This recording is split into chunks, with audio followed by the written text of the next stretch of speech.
you've heard from the.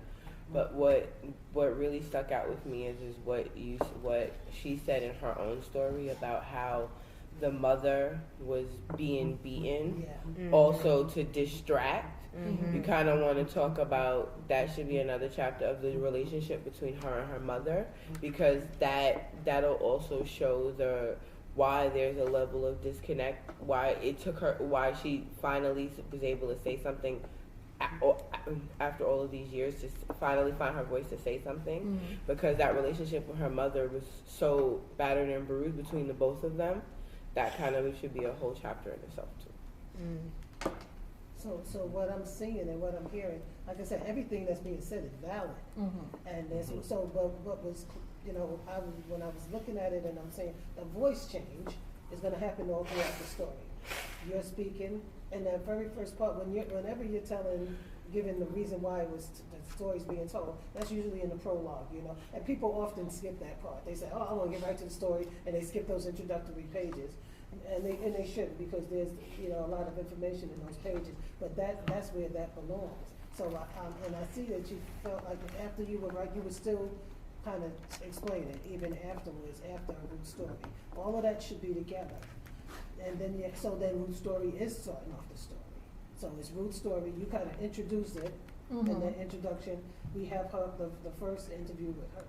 Right, and then you could bring then your spot, and you're starting to go back and think about when when you were a child, and how you all first dealt with abuse, and recognizing, knowing that was what it was, and the problems in the family, and then you'll have another part about Ruth telling another part of her story, and then you go back to your voice. So the voice is always going to keep changing throughout.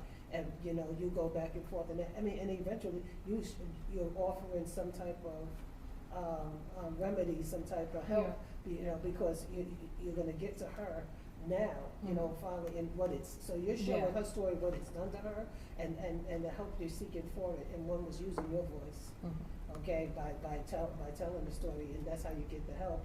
And then also bringing up the fact that now we're wondering, what did we miss, and in this guy, and what had happened to him, so, and you'll slip in stuff, as we talked about, getting, where they get help, both the the abuser needs help, the abused needs help, so it'll all play into that, as you get along, throughout the story.